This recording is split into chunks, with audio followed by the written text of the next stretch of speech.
Good morning. Let's have a few more people come back in. Great. Well, welcome, everyone.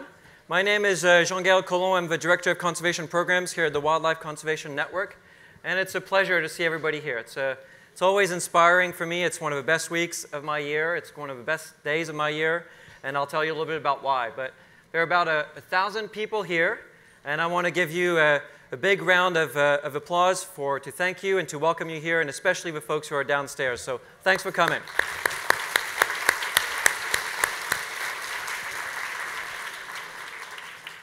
So as I said, we've got about 1,000 people coming here today, and I'd like to do a quick informal poll about how many times you've been to the Expo, how you heard about us. So if you could do a quick show of hand, for how many people is this your first time at the Expo?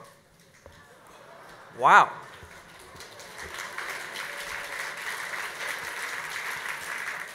And for how many people is this your second time at the Expo? Okay. Your third? Your fourth? How many of you have been to 5 Expo?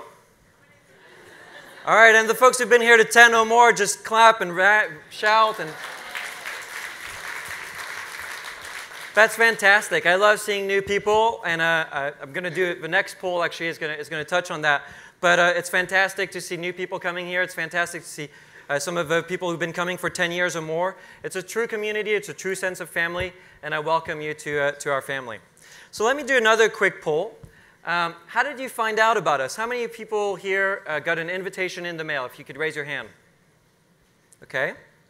How many people found out because you heard about it or you read about it on the web or through social media? Okay. How many people here heard about it on the radio, on KQED? Wow. You guys don't like NPR or something?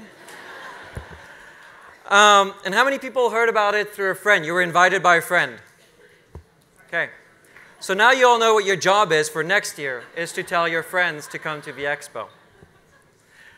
So let me tell you a little bit about why this is my favorite week of a year.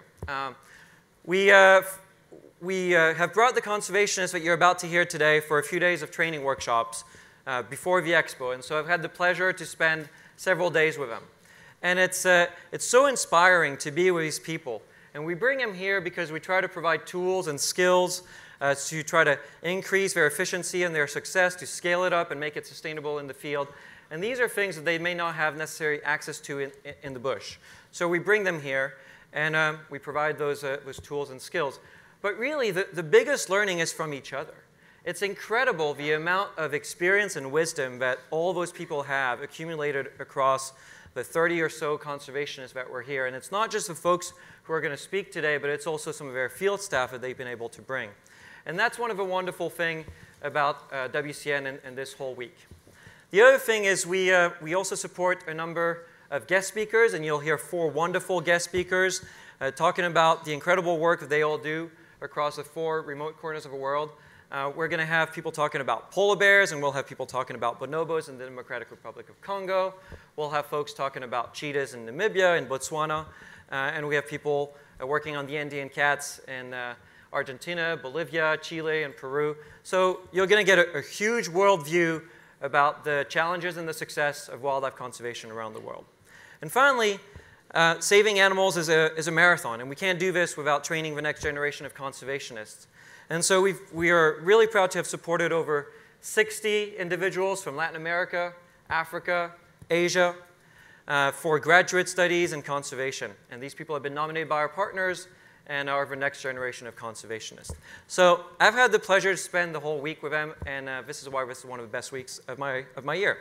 Now about today. Today is really special because we're going to hear directly from the folks who are saving animals all over the world.